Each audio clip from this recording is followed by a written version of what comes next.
നെടുമങ്ങാട് നിയോജക മണ്ഡലത്തിലെ NDA സ്ഥാനാർത്ഥി യുവരാജ് ഗോകുലാണ് നമുക്കൊപ്പമുള്ളത്. പ്രചരണങ്ങൾക്ക് ഏതുവരെയായി, എങ്ങനെയുണ്ട് നിലവിൽ മണ്ഡലത്തിന്റെ അവസ്ഥ? ഞങ്ങളെ സംബന്ധിച്ചിടത്തോളം ഞങ്ങളൊരു ടാർഗറ്റ് ഇട്ടിട്ടുണ്ട്. 60,000 എന്ന മാർജിൻ കടന്നു കഴിഞ്ഞാൽ ജയിക്കുമെന്നുള്ളതാണ് ഭാരതീയ ജനതാ പാർട്ടിയുടെ കാൽക്കുലേഷൻ.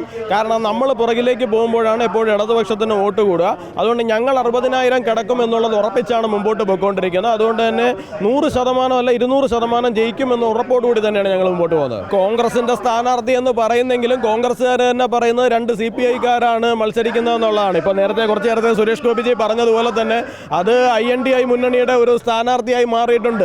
2 CPI-കാരാണ്. അപ്പോൾ കോൺഗ്രസ്സുകാർക്ക് ഇപ്പോൾ സ്വന്തമായിട്ട് വോട്ട് ചെയ്യാൻ ഒരു സ്ഥാനാർത്ഥി ഇല്ല. എനിക്ക് അവരുടെ പ്രവർത്തകരെ ഓർത്ത് ഒരുപാട് വിഷമമുണ്ട്. കാരണം 5 വർഷം കൂടുമ്പോൾ ഒരു നിയമസഭാ തെരഞ്ഞെടുപ്പ് വരുമ്പോൾ വോട്ട് ചെയ്യാൻ സ്വന്തമായി ഒരു സ്ഥാനാർത്ഥി ഇല്ലാത്ത അവസ്ഥ എന്ന് പറയുന്നത് കുറച്ച് കഷ്ടമാണ്.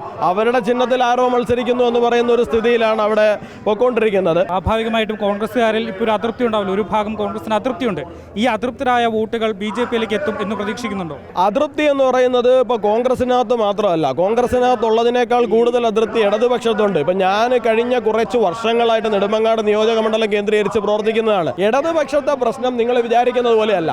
ഒരു ദുർബല സ്ഥാനാർത്ഥി അല്ലായിരുന്നു കോൺഗ്രസിനെന്നുണ്ടെങ്കിൽ ഒരു പക്ഷേ ഇടതുപക്ഷം 3-ാം സ്ഥാനത്ത് പോയാലും ആകെ കോൺഗ്രസിന്റെ സ്ഥാനാർത്ഥി വന്നു കഴിഞ്ഞപ്പോൾ എനിക്ക് തോന്നുന്നില്ല ആര് 3-ാം സ്ഥാനം പോകുന്ന ഒരു കൺഫ്യൂഷൻ. ഇനി അതിനു മുമ്പ് GRL 3-ാം സ്ഥാനം പോകുന്നതായിരുന്നു എൻ്റെ കോൺഫിഡൻസ്. പക്ഷേ ഇപ്പോൾ എനിക്ക് അതിനകത്തൊരു കൺഫ്യൂഷൻ വന്നിട്ടുണ്ട് എന്നുള്ളത് മാത്രമേ ഉള്ളൂ. ശ്രീ GRL ഇവിടെ MLA ആയിരുന്നു. അദ്ദേഹം ഒരു 6 മാസം MLA ആയിരുന്നു എന്ന് പറയുവാനാണ് ഞാൻ താല്പര്യപ്പെടുന്നത്. മറ്റൊന്നും കൊണ്ടല്ല. അദ്ദേഹം ഇപ്പോൾ അവകാശപ്പെടുന്ന പല പദ്ധതികളും എപ്പോൾ തുടങ്ങിയെന്ന് ചോദിച്ചാൽ 6 മാസം മുമ്പ് തുടങ്ങി എന്നുള്ളതാണ്. നെടുമങ്ങാടിന്റെ ഒരു യുവരാജാവേ വരും. തീർച്ചയായിട്ടും വിവാദങ്ങൾ മാത്രമല്ല വികസനം ഊന്നിക്കാട്ടിയാണ് ഇപ്പോൾ BJP വോട്ട് തേടുന്നത് എന്നുള്ളതാണ് സ്ഥാനാർത്ഥി പറഞ്ഞത്. വീഡിയോ ജേർണലിസ്റ്റ് ശിവപ്രസാദിനൊപ്പം reporter Ashan Diego, reporter Thiruvananthapuram.